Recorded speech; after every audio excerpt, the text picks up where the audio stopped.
जैसे कि हम लोग जानते हैं कि ठंड बहुत जोर शोर से पड़ रही है और इस समय एक सबसे बड़ी गलती जो कि हमारे जान पर बन सकती है वो हम लोग ये करते हैं कि जो हमारे नहाने का तरीका होता है वो बहुत ज़्यादा गलत है। इसको सुधारने की ज़रूरत है और इस वीडियो के आखिरी में सही तरीका क्या है नहाने का वो मैं आपको बताऊंगा और उससे फ़ायदे क्या होंगे उसके बारे में भी बताऊंगा। तो सबसे पहले समझते हैं कि जो नहाने का गलत तरीका है वो क्या है और इससे नुकसान क्या होगा।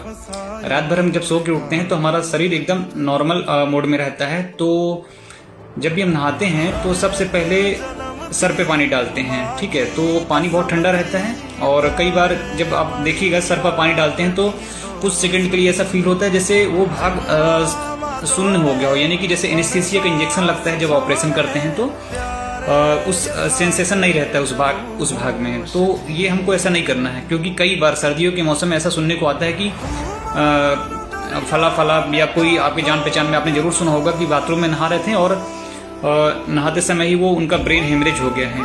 और क्योंकि कई बार जो सेंस है बहुत देर तक नहीं आती है, 2-3-4 सेकंड ठीक है, लेकिन कई बार बहुत देर तक नहीं आती तो वो फिर वो स्थिति बहुत भयावह हो जाती है।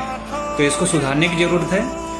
तो सही तरीका क्या है कि सबसे पहले जब आप नहाने के लिए बैठते हैं तो सबसे पहले 1 मग या 2 मग आपको नाभि और उसके आसपास के हिस्सों में पानी डालना है। इसका सबसे बड़ा फायदा ये होगा कि हमारे शरीर में 72,000 नाड़ियों का हब या सेंटर पॉइंट नाभि होता है, यहीं से सब चीज प्रसारित होता है, ठीक है। तो इससे डाइजेशन वगैरह सारी चीज हमारी जठर, आमाशय, पैंक्रियाज, इंसुलिन, जितनी भी प्रकार के हार्मोन्स हैं, मैक्सिमम हार्मोन्स यहाँ से कंट्रोल होते हैं। तो ये बहुत अच्छा सपोर्ट मिलेगा इसको इस तरह से अगर यदि हम नहा